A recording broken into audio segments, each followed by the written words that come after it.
توفیق عطا فرمائے۔ ماہ محرم الحرام کا آغاز ہو چکا ہے اور پوری دنیا کے اندر ذکر امام عالی مقام کی محفلیں یقیناً آج پہلی شب ہی سے اس کا آغاز ہو چکا ہوگا۔ میرے آقا صلی اللہ علیہ وآلہ وسلم کے دیوانوں، کربلا ایک عظیم پیغام ہے انقلاب کا۔ دنیا کے کسی بھی انقلاب کو کربلا کے بعد اگر انقلاب کا جذبہ اور شوق ملا ہے تو وہ میدان کربلا سے ملا ہے۔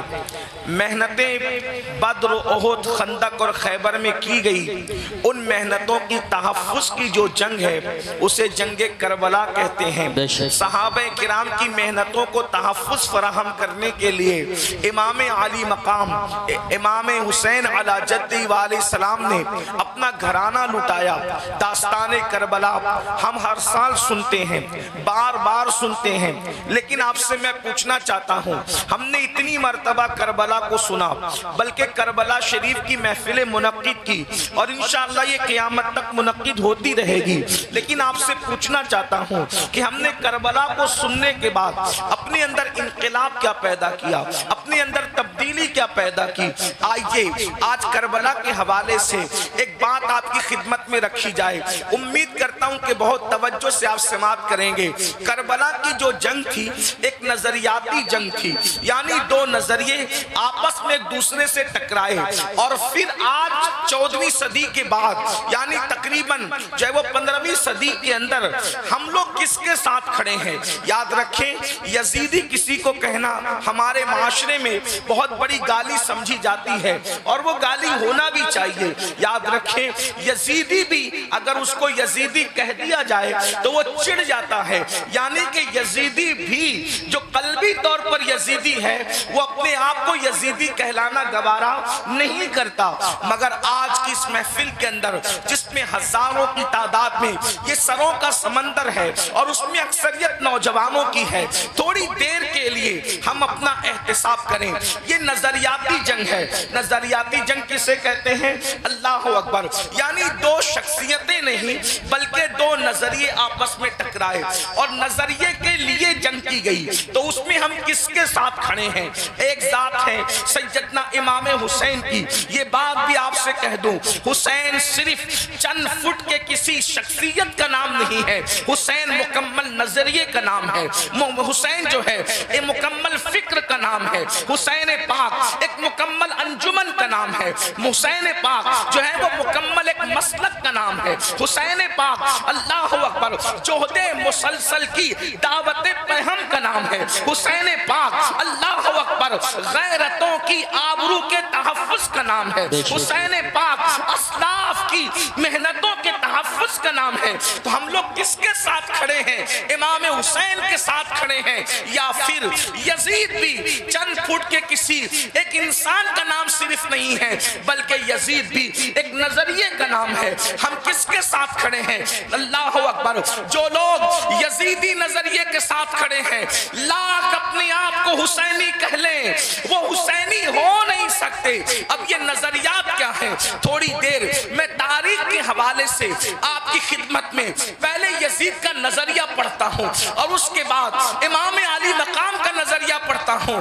میں نہیں کہوں گا کسی کو، آپ نہیں کہیں گے کسی کو کہ حسینی کون ہے، یزیدی کون ہے۔ اس محفل میں پہلی محرم کس مقدس شب کے اندر اپنے آپ میں ڈوب کر سوچنا کس کے ساتھ کھڑے ہو، یزید کے ساتھ کھڑے ہو یا شہزادہ رسول کے ساتھ کھڑے ہو۔ میرے آقا صلی اللہ علیہ وآلہ وسلم کے دیوانوں، آخر یزید سے امام علی مقام کو اختلاف کیوں ہے؟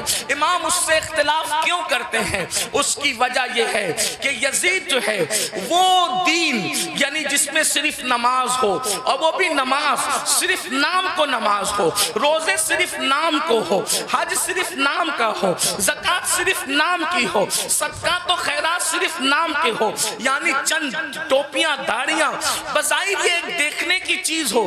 یزید جو ہے اس مذہب سے، اس دین سے بظاہر کوئی اختلاف نہیں کرتا تھا، وہ روح دین کو مٹانا چاہتا تھا، مذہب کی روح کو مٹانا چاہتا تھا، مذہب کی اصل کو مٹانا چاہتا تھا۔ آپ کہیں گے مذہب کی اصل کیا ہے؟ نمبر ایک، سب سے پہلی مذہب کی اصل یہ ہے کہ رسول اللہ صلی اللہ علیہ وسلم سے محبت اپنی جان سے زیادہ کی جائے، اپنے مال سے زیادہ کی جائے، اپنے وطن سے زیادہ کی جائے۔ سب سے پہلی اساس مذہب کی یہ ہے۔ اقبال نے کہا تھا یہ فاقہ کش کہ موت سے ڈرتا نہیں ذرا، روح محمد اس کے بدن سے نکال دو، فکر عرب کو دے کے فرنگی تخیلات، اسلام کو حجاز و یمن سے نکال دو۔ وہ رسول اللہ کی عقیدتیں، وہ رسول اللہ کی محبتیں، وہ رسول اللہ کا پیار۔ اللہ اکبر، نبی کا نام تو لیا جائے لیکن احترام وہ نہ ہو جو صدیق اکبر کے قلب میں تھا، جو فاروق اعظم کے دل میں تھا، جو عثمان غنی کے دل میں تھا، جو مولا علی کے دل میں تھا، جو سعد، سعید، طلحہ، زبیر، ابو عبیدہ ابن الجراح، بلال حبشی، ابو ہریرہ، خالد ابن ولید کے دل میں تھا۔ اللہ اکبر، یعنی کہ حضور علیہ السلام کی شخصیت ایک عام انسان کی طرح رہ جائے۔ میں جتنے حوالے آپ کے سامنے جتنی باتیں کر رہا ہوں انشاءاللہ اس کے حوالے یقیناً میں آپ کو دینے کے حوالے سے تیار ہوں، لیکن آپ تھوڑا سا اس کو پہلے سماعت کر لیں۔ اللہ اکبر، اس کے بعد یزید کا انداز یہ تھا، اللہ اللہ، مسلمان اور کافر کے درمیان فرق کرنے والی چیز نماز ہے۔ صحابہ یہی کہتے رہے کہ ہم رسول اللہ کے ظاہری دور میں مسلمان اور کافر کے درمیان جو فرق کرتے تھے وہ نماز کی وجہ سے کرتے تھے، اور وہاں یزید کا حال یہ تھا۔ اللہ اکبر، بعد میں آپ مروانی دور میں دیکھیں یزید کی فکر، اللہ اکبر، جمعہ کی نماز کا حال یہ تھا کہ جمعہ کا خطبہ اتنا طویل کرنے والے نے طویل کیا کہ عصر کا وقت بھی جانے لگا تو اللہ اکبر، اللہ اکبر، پھر کیا ہوا؟ حضرت سیدنا عبداللہ ابن عمر جیسی ہستیوں نے ٹوکا تو اللہ اکبر، کہنے والے نے کہا کہ میں یہ چاہتا ہوں کہ آپ کے گردن کا بوجھ جو آپ کے جسم پر ہے اس کو ختم کر دیا جائے۔ میرے آقا علیہ الصلوۃ والتسلیم کے پیارے دیوانوں، اسی طریقے سے آپ دیکھیں یعنی کہ دین بدلنا، دین کا نام لے کر دین بدلنا، وہ دین جس میں نماز نہ ہو یعنی روح نماز، وہ دین جس کے اندر اللہ اکبر نشے کی مکمل طور پر کوئی رکاوٹ نہ ہو بلکہ نشہ کیا جاتا ہو۔ بلکہ یزید کے بارے میں حافظ ابن کثیر یہاں تک لکھتے ہیں کہ یزید اس نشیڑی کا اور نشہ کرنے والے کا نام ہے کہ جس نے سفر حج میں بھی شراب پینا بند نہیں کیا۔ وہ اس نے سفر حج میں بھی، سنبل والوں اور گرد و نواح سے آنے والوں، آپ سے پوچھنا چاہتا ہوں ہمارے ہندوستان کا کتنا بھی بگڑا ہوا آدمی اگر حج کے لیے جائے تو کم سے کم وہ سفر حج میں شراب نہیں پیتا۔ اللہ اکبر، لیکن وہ کس قدر بدبخت تھا، کس قدر بدترین اور پلید تھا ابن کثیر کے قول کے مطابق کہ اس نے سفر حج میں بھی شراب پی، اور بعض مورخین نے تو یہاں تک اس کے بارے میں کہا ہے کہ اس نے اشعار کہے۔ اگر مورخین نے انصاف سے کام لیا ہے تو میں اہل علم کی توجہ چاہتا ہوں، میں صرف ناقل کی حیثیت سے اس کو بیان کر دوں۔ اللہ اکبر، اس نے کہا کہ اگر دین محمدی میں شراب حرام ہے تو پھر عیسائی بن کر کے شراب پی لینا چاہیے، یہ اس کا نظریہ تھا۔ وہ بندر نچاتا تھا، آپ کو پتا ہے، وہ بانسری بجاتا تھا، آپ کو پتا ہے۔ اللہ اکبر، اور یہاں تک کہ خواجہ حسن نظامی جیسے لوگوں نے تو بہت بڑی باتیں اس کے بارے میں لکھی، لیکن میں بہت احتیاط کے ساتھ یہ بات کروں کہ یزید اس بدترین انسان کا نام ہے جس نے اپنی سوتیلی ماں پر تک پاپ کی نظر ڈالی۔ لوگوں نے اور آگے کے قصے لکھے ہیں، میں اس کی طرف نہیں جاتا، لیکن صرف اتنا کہنا چاہتا ہوں اس نے اپنی سوتیلی ماں پر بھی پاپ کی نظر ڈالی۔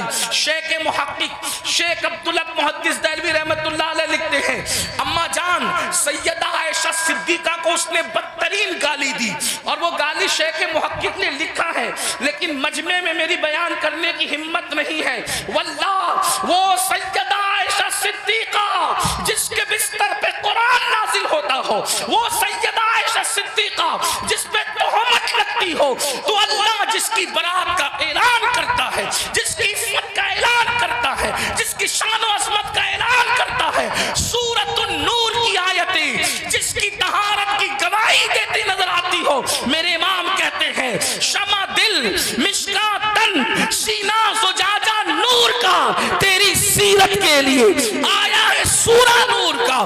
اللہ اکبر، وہ اتنی گندی گالی دی ہے اس کا ذکر نہیں کیا جا سکتا، یہ یزید تھا۔ اب آپ سے پوچھنا چاہتا ہوں، اللہ اکبر، یزید کے یہاں باپ کا کوئی احترام نہ تھا، اس لیے کہ ابن کثیر کو آپ اٹھا کر کے پڑھیں تو وہ اپنے والد سے دور دور ہی رہا، بلکہ وہ یہود اور نصارہ کے ماحول میں رہا، کتوں سے محبت کرنا، بندروں سے محبت کرنا، بانسری کا معاملہ، یہ ساری چیزیں، اور پھر اس کے بعد اس کے اکثر دوست جو تھے وہ یہود و نصارہ تھے۔ میرے آقا علیہ السلام کے پیارے دیوانوں، اب ایسا شخص جو ہے وہ کرسی پر، وہ بھی کون سی کرسی، وہ بھی کون سا تخت، وہ بھی کون سی منزل، وہ بھی کون سا مقام، جس مقام پر افضل البشر بعد الانبیاء بالتحقیق صدیق اکبر بیٹھ چکے تھے، اس کرسی پہ وہ بیٹھ رہا تھا۔ اگر امام اس کو قبول کرتے تو لوگ یہ سمجھتے کہ جو رنگ صدیق اکبر کا ہے وہی رنگ یزید کا ہے۔ اللہ اکبر، یعنی کس قدر جو ہے وہ دین کے اندر فتنہ ہوتا، رکھنا ہوتا، کس طرح جو ہے وہ دین کا کی شکل بگڑ جاتی۔ جس کرسی پہ فاروق اعظم بیٹھ چکے تھے اسی کرسی پہ وہ بیٹھنا چاہتا تھا، یعنی مومنوں کا خلیفہ، مومنوں کا امیر کہلانا چاہتا